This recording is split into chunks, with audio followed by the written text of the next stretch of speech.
Hey, it's Dr. Charschan. So we're into this pandemic about 7 months now. Now we're in August. Of course, we had our first big storm of the season.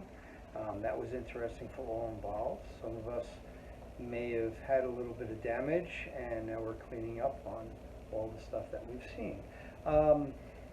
We're here to help. We've been here. We've been actually open through this entire thing, and many more people are now coming into the office because getting a little bit more comfortable with what's going on.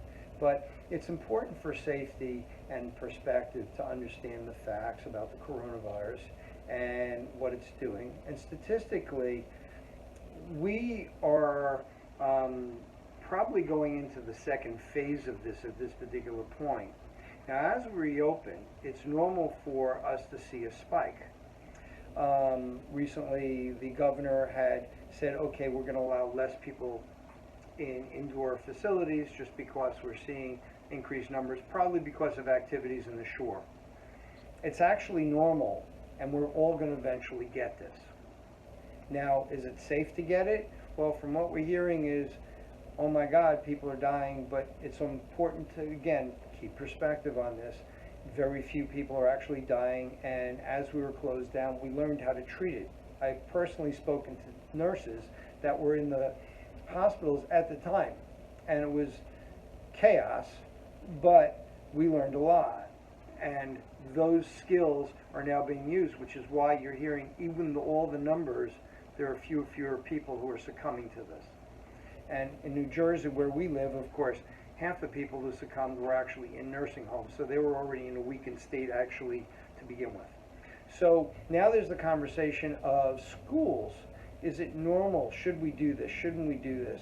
Different school districts have basic guidelines, but they're doing different things depending on what their employees are telling them they should do, what they think are best practices, and they don't want to create a problem. But the reality is that anybody who's younger is a lower risk. So we know that statistically.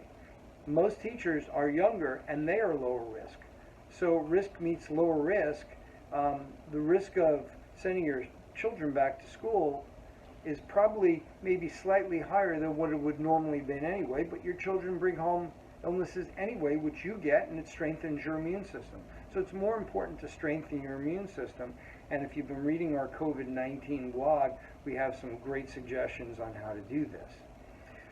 Yes, there are going to be more storms as we get into late August and we get into September. It's very important that you use proper mechanics. Don't lift too heavy a log, and if you do, either cut it up or get somebody to help you move it. But in order to be able to stay safe in that regard, there's a lot of information on our blog regarding lifting and lifting habits, and I would suggest that you take a look at that. Of course, just as snow can cause a hazard with the lower back, so can lifting debris. Being around others. Is it safe to be around others? I'm going to tell you, yeah. In fact, it's normal. If we don't start getting back to a normal, our immune systems cannot retrain itself, which is really important. So wearing a mask, we know, helps decrease transmission. We also know that staying 6 feet apart will also decrease transmission. Those two alone decreases transmission 95%. But the thing is that many of us already have immunity to this.